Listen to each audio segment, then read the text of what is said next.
एक युद्ध लव जिहाद के विरुद्ध मेरा बहुत ही पसंदीदा सब्जेक्ट। पिछले 12-15 सालों से मैं इस पे काम कर रही हूँ भारतीय जैन संगठन के माध्यम से। भारतवर्ष में मैं कई जगह जाके इसकी वर्कशॉप ली है मैंने। समाज की बेटी समाज में, मेरा मेन मोटो होता है कि हमारी बेटियां हमारी ही समाज में रहे, ना किसी अन्य समाज में जाए। लव जिहाद हम इसे पनपने ही ना दें तो क्या आज हमें इस तरह का बैनर बना के इसको काम करने की जरूरत पड़ती? क्या हमारे बाप दादाओं ने या हमारे दादा दादी नाना नानी उन्होंने कभी सोचा था कि इस तरह का एक समाज में मंच आएगा और हम लव जिहाद के विरुद्ध बात करेंगे? कि नहीं होना। ये सब बातें संस्कारों की है। हमें संस्कार कब देना होंगे? जब हमारी युवतियां, हमारी बेटियां, हमारी बहुएं मां बने, तब से उनमें गर्भाधान संस्कार के माध्यम से अपने समाज के प्रति, अपने धर्म के प्रति, अपने परिवार के प्रति क्या कर्तव्य होना चाहिए, क्या फर्ज होना चाहिए, ये सब बातें वह युवती या वह बनने वाली मां जब गर्भ में ही पढ़ेगी या समझेगी, सीखेगी अपने धर्म के प्रति, तो होने वाली संतान निश्चित ही संस्कारों से सुसज्जित होगी। ऐसा मेरा मानना है। हमारे कई आलिका माता जी ने गर्भाधान संस्कार पे किताबें लिखी। हम अपनी बहू और बेटियों को वो किताबें गिफ्ट में दे जब वो माँ बनने वाली हो कि बेटा तुम ये पढ़ो, पद्म पुराण पढ़ो, जिससे कि तुम्हारे अंदर धर्म के प्रति तुम्हारा जो बच्चा पैदा हो रहा है, चाहे वो बेटी हो या बेटा हो, धर्म के प्रति इतना निष्ठावान हो जाए कि वो अपने धर्म को छोड़ के किसी और धर्म के बारे में सोचे भी ना कभी, कि सिर्फ मेरा धर्म महान है, मेरा परिवार महान है, मेरा देश महान है। सिर्फ अपने परिवार, अपने समाज, अपने धर्म और अपने देश के बारे में सोचे, ना कि इस तरह के लव जिहाद के बारे में हम बात करें। बहुत ही दुखद बात है कि हमारी बेटियां जब 15-16 साल की हो जाती, उस वक्त यदि हम उन्हें समझाने की कोशिश करेंगे, तब तक तो वो इतना ट्रैप हो चुकी होती है, लोगों के जाल में इतना फंस चुकी होती है कि उसे हम बहुत बुरे लगते हैं। माँ बाप बुरे लगते हैं, किसी कोने से उन्हें अच्छे नहीं लगने लगते हैं कि हमारे माँ बाप हमें गलत राह दिखा रहे हैं, हमारा दोस्त या हमारा मेल फ्रेंड या हम जिसकी ट्रैप में, जिसने हमें ट्रैप किया है वह सही है, हमारे पेरेंट्स गलत है, हमारे भाई बहन गलत है। ये बात हमारी बेटियों को बहुत अच्छे से 15-16 साल की होने लगती है, तब जब लव जिहादी होती है वो लोग अच्छे से उनको समझा देते हैं और वह भी उसी राह पे चल के हमें गलत ठहराने लगती है। तो मेरा मानना है कि जब 15-16 साल की लड़की हो तब नहीं, जब वो बच्ची पैदा हो जाए, बेटी हो या बेटा हो, तब से ही इन संस्कारों को अप्रोच कर दे कि हमारा धर्म, हमारा संस्कार ही। दूसरी बात, जब हमारी बेटियां स्कूल जाने लगे तो उनके दोस्त कौन है, लोगों से वो मिलती जुलती है, उनके फ्रेंड्स कौन है, इस बारे में भी हमें जानकारी रखना होगी। उनके फ्रेंड्स को हम घर पे इनवाइट करें, उनके बर्थडे पार्टी वगैरह हो तो हम उन्हें घर इनवाइट करें, ना कि अपनी बेटी को पैसे दे दें कि जाओ किसी होटल में पार्टी कर लो। वहां वो किन दोस्तों को बुला रही है, कैसे रह रही है, क्या कर रहे हैं वो लोग, कि हुक्का पी रहे, कि दारू पी रहे।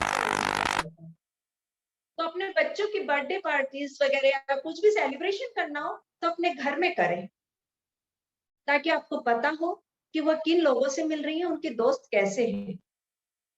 बहुत जरूरी है ये। और जब बेटी आपकी स्कूल से आए या कॉलेज से आए तो 10 मिनट मेरी मेरी बहनों से निवेदन है कि अपने घर के कामकाज को छोड़कर, चौका बर्तन छोड़ दीजिए अपना, बिल्कुल क्वालिटी टाइम अपनी बेटी को दीजिए कि वह आपके कंधे पे अपना सर रखकर दिन भर में उसके साथ स्कूल कॉलेज में क्या हुआ बता सके। नहीं तो क्या होगा पता है, जब आप अपनी बेटी को क्वालिटी टाइम नहीं देंगे, वही किसी पड़ोसी ने या किसी मेल फ्रेंड ने उसे वो टाइम दे दिया और उसको अपना कंधा उसको रोने के लिए दे दिया, समझिए आपकी बेटी आपके हाथ से गई। बहुत जरूरी है कि आप अपनी बेटी को क्वालिटी टाइम दीजिए।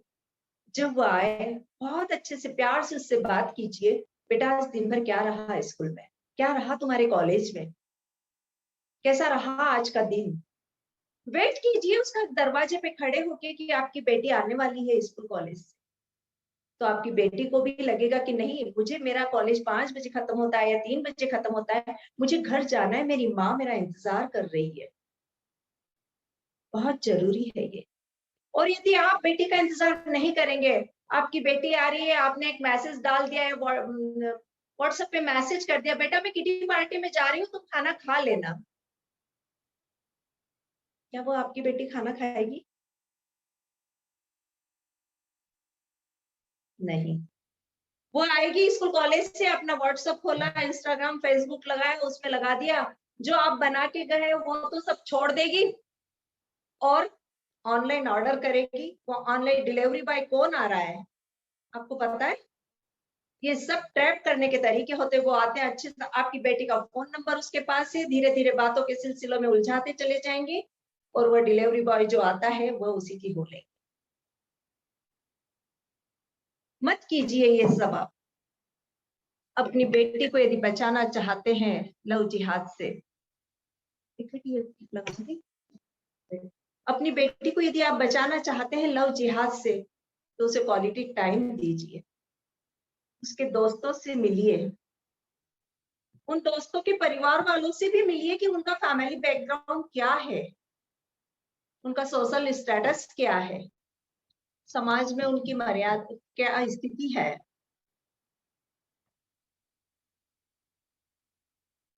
किस जगह को वो बिलोंग करते हैं, कहीं वो आपराधिक प्रवृत्ति के लोग तो नहीं है।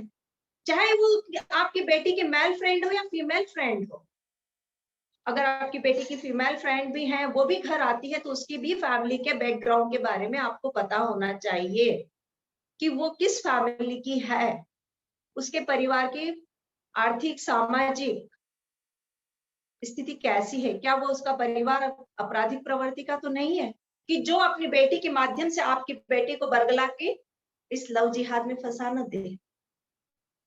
क्योंकि मेरा मेन मोटो है समाज की बेटी समाज में, जैन समाज की बेटी जैन समाज में जाए, ब्राह्मण समाज की बेटी ब्राह्मण समाज में जाए। मैंने जब जब बीजेएस के माध्यम से ये empowerment of girls to face the social challenges of 21st century की वर्कशॉप ली है, कई स्कूलों में ली, कई सामाजिक संस्थाओं में ली, सरकारी स्कूलों में भी मैंने लिए, तो वहां मैंने यही एक ही बात रखी है कि अब जिस समाज की बेटी वह उसी समाज में जाए, ताकि कोई भी समाज अव्यवस्थित ना हो।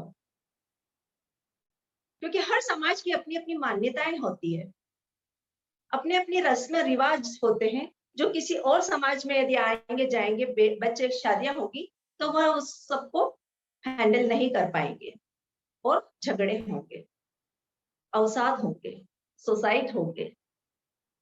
तो ये सब ना हो और हमारी बेटियां इस तरह से ना उलझे, इसके लिए हमें अपनी बेटी को बहुत ही लाड़ प्यार से पालना है, लेकिन उसे ना कहना भी आपको आना चाहिए। ये नहीं कि आपकी बेटी है तो आपने उसकी हर बात में हाँ कर दिया, मम्मा मुझे लेट नाइट मूवीज जाना है। क्यों भाई, लेट नाइट मूवी ही क्यों जाना है? क्या दिन में मूवी देखने नहीं जा सकते? दिन में अलग मूवी दिखेगी, रात में अलग दिखेगी क्या? क्या आप रात को 12-1 बजे घर आओगी? आप दिन में 12 से 3 वाला शो जाइए, जाना ही है तो आपको। मम्मा लेट नाइट पार्टी करना है। क्यों भाई, कहाँ जा रही है आपकी बेटी, कैसे रह रही है, आप देख पा रही है उसे?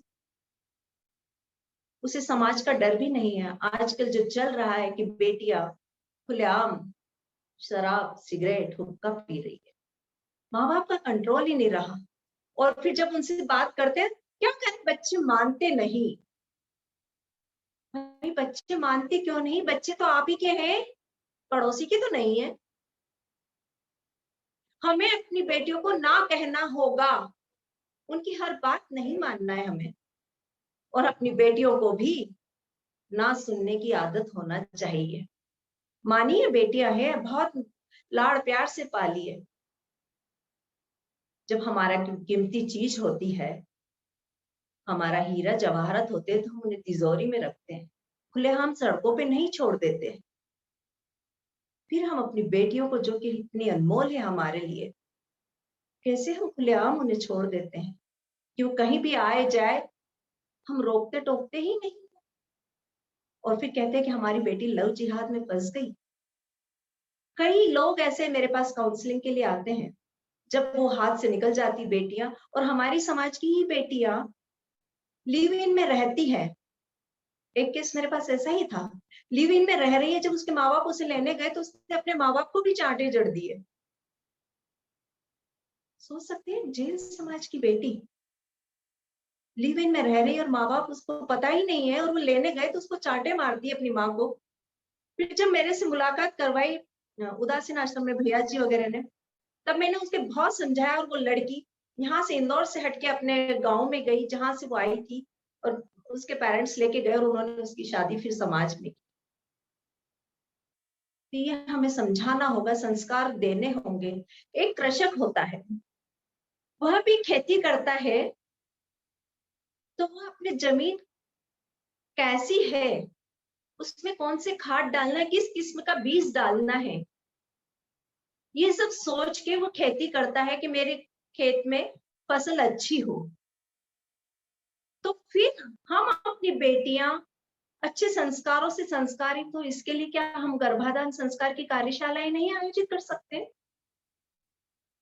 क्या हम ऐसे शिविर, जैसे अभी सुरेंद्र भाई साहब वगैरह ने शिविर, ये जो वेबिनार आयोजित किया है, ऐसे वेबिनार, अभी तो कोरोना काल है तो वेबिनार है, लेकिन मैं तो चाहूंगी कि कार्यशालाएं ही आयोजित करें, जहां आई कांटेक्ट के साथ विषय के विशेषज्ञ अपनी बेटियों से बात करें और उन्हें समझाएं लव जिहाद के बारे में, कि इसके मेरिट और डीमेरिट क्या होंगे।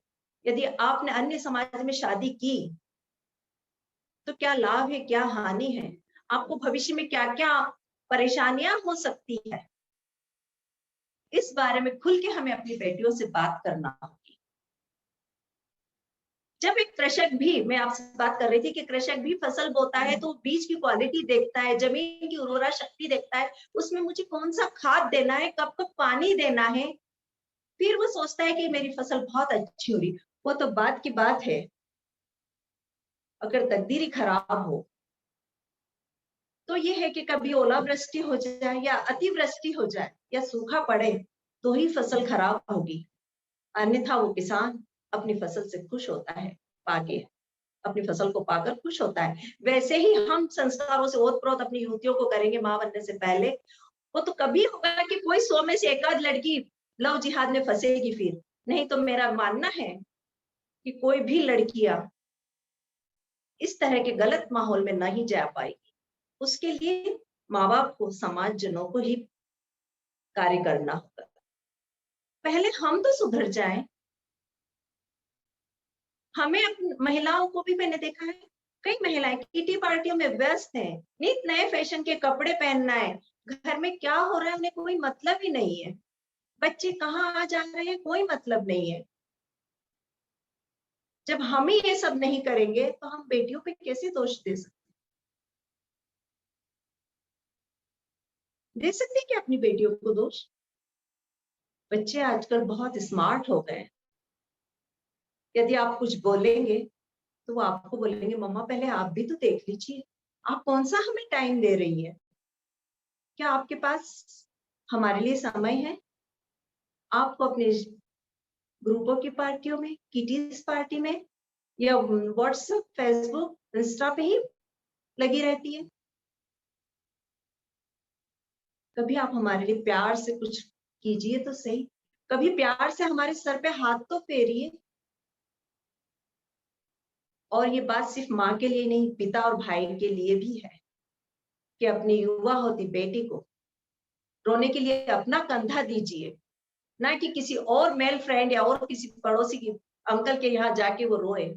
उससे बेहतर होगा कि आप अपना कंधा दीजिए, उसकी बात को समझिए, और वह जो बेटा आपका जब अपनी गर्लफ्रेंड के साथ घूमने जाता है, मूवी देखने जाता है, तो आप अपनी बेटी को कैसे मना कर सकती है? आप बड़े, मैं जब नीमच के पास सिंगोली में एक वर्कशॉप लेने गई थी, तो वहां बेटियों ने मुझसे यही शिकायत की थी कि हमारी माँ हमारे भाई को तो सब दूर आने जाने की छूट देती है, लेकिन हम कहीं जाने का बोलते हैं तो हमें मना कर दिया जाता है। सच ही तो कहती है कभी-कभी बेटियाँ, हर बार तो गलत नहीं होती है। जब आप अपनी बेटियों को रोक रहे हैं गलत राह पे जाने के लिए, लेट नाइट आने के लिए, तो आप अपने बेटे को भी संस्कार दीजिए। बहुत ज़रूरी है। तब फिर बेटी कभी आपसे ये नहीं कहेगी कि भाई भी तो चाहता है, और भाइयों को चाहिए कि वो जा रहा है, मूवी देखने जा रहा है, घूमने जा रहा है, अपनी बहनों को साथ लेके जाओ ना भाई, क्या बुराई है उसमें? अपनी बहनों के साथ जाने में क्या बुराई है? कहाँ तुम्हारी स्वतंत्रता में बाधक हो रहा है क्या? अगर अपने बेटों की आपके बेटों की स्वतंत्रता में बहनें बाधक हैं, तो फिर बहनें भी वही सोचती है। बैलेंस करना होगा फैमिली में, बेटी और बेटे के अंतर को दूर करना होगा, तभी हम अपनी बेटियों को लव जिहाद से बचा पाएंगे। हमारा बेटा तो बड़ी शान से मुस्लिम लड़की को लेके आ जाएगा, और हम बोलते हैं बड़ी शान से, वो तो अच्छा किया है कि उसने एक लड़की को जैन बनाया। फिर वह बेटी भी तो आप ही के घर में है, वो भी तो ये सोचती जब मेरा भाई लव मैरिज कर सकता है, अन्य समाज की लड़की को घर में ला सकता है, तो मैं क्यों नहीं अन्य समाज में शादी कर सकती। संस्कार बेटे और बेटी दोनों में बराबर देने, तभी हम अपनी बेटियों को रोक पाएंगे। इस कार्य में परम पूज्य आर्य का गुणमती माता जी बहुत अच्छा कार्य कर रही है। 5-6 सालों से मैं उनसे जुड़ी हुई हूँ। हर वर्ष वो पर्युषण पर्व में शिविर लगाती है। धार्मिक संस्कार शिविर लगता है 10 दिन का उनका। उसमें वो 3 दिन मुझे कॉल करती हैं कि कुसुम तुम आओ, और 3 दिन सुबह 11 बजे से शाम की 6 बजे 5 बजे तक मेरा समय होता है, और रात को भी वो मुझे समय देती वर्कशॉप के लिए कि 3 दिन सिर्फ तुम बेटियों को ये संस्कार दोगी। धार्मिक संस्कार तो हम दे रहे हैं, लेकिन सामाजिक संस्कार, पारिवारिक संस्कार, आज के ज़माने में बेटियों को कैसे रहना है, टेक्नोलॉजी के बारे में बातें करना, वो ट्रैक ना हो हमारी बेटियाँ, इसके लिए जो कार्यशाला आयोजित होती थी, उसके लिए समय देते। तो हमारे साधु संतों से जुड़ के हमें इस पर कार्य करना होगा, ताकि हमारी बेटियाँ अन्य समाज में ना जाएँ। ये तो मैं सामाजिक संसद में महिला सशक्तिकरण की चेयरपर्सन भी रही हूँ इंदौर में। मैंने काफ़ी बार बात की थी मीटिंगों में कि इस बारे में इंदौर में कार्य किया जाए। सभी मंदिर यदि एक-एक वर्कशॉप आयोजित करें, बहुत सारे लोग हैं हमारे जो इस विषय पे काम कर सकते हैं। पर किसी ने भी आगे रह के कभी इस वर्क के लिए वर्कशॉप आयोजित नहीं की। क्यों? अरे ये वर्कशॉप आयोजित करेंगे तो लोग क्या कहेंगे, शायद हमारी बेटी में कोई कमी है इसलिए फलाचंद जी ये वर्कशॉप आयोजित कर रहे हैं। सुरेंद्र भाई साहब का बहुत-बहुत शुक्रिया है कि उन्होंने इस बारे में आज समाज को इतना बड़ा मंच देकर इस बारे में चर्चा के लिए यह सब कार्य किया है। ज़रूरी है